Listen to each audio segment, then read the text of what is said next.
अचक्के में जीव ना डरेला, लगेला पीछे से केहू धरेला। अरे अचक्के में जीव ना डरेला, लगेला पीछे से केहू धरेला। बनियों के सुतीले त फूल जाला जुरा, यारे फूल जाला जुरा। रतिया में सपना देखिले बुरा बुरा, मजा मिलेला ना पूरा। अटकता जानू जवानी के भटूरा, मजा मिलेला ना पूरा। तो हेलो दोस्तों, आपका स्वागत है हमारे YouTube channel writer Mahesh Prajapati में। तो दोस्तों, आज हम इसी सॉन्ग पर एक होली सॉन्ग लेकर आए हैं जो फुल और फ्री है। तो चलिए स्टार्ट करते हैं बिना समय गवाए मुखड़े के साथ। होलिया में चोली हमारा रंगेला, धरी धरी गलिया के मलेला।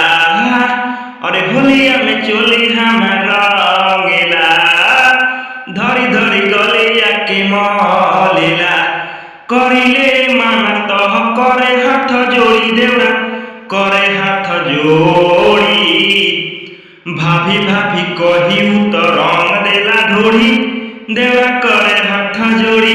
प्यार से कहेला तनी सट हमरा ओरी, देवरा रंग देला ढोड़ी।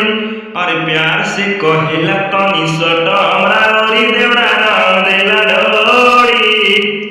अंतरा फर्स्ट। जब करीला माना होलिया में, कहेला डालब रंग चोलिया में।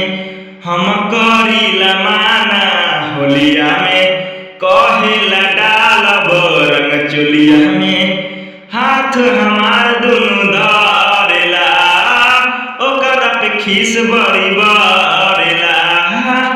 केतना बचाई हम अपना के उत करे जोड़ा जोड़ी, देवरा करे जोड़ा जोड़ी। भाभी भाभी कही उत रंग देला ढोड़ी, देवरा करे हाथ जोड़ी। प्यार से कहेला तनी सट हमरा ओरी, देवरा रंग देला ढोड़ी। प्यार से कहेला तनी सट हमरा ओरी, देवरा रंग देला ढोड़ी। अंतरा सेकेंड। जब बोलीला ओकरा बात से, हमके धलेला पजरा हाथ से। जब बोलीला ओकरा बात से, हमके धलेला पजरा हाथ से।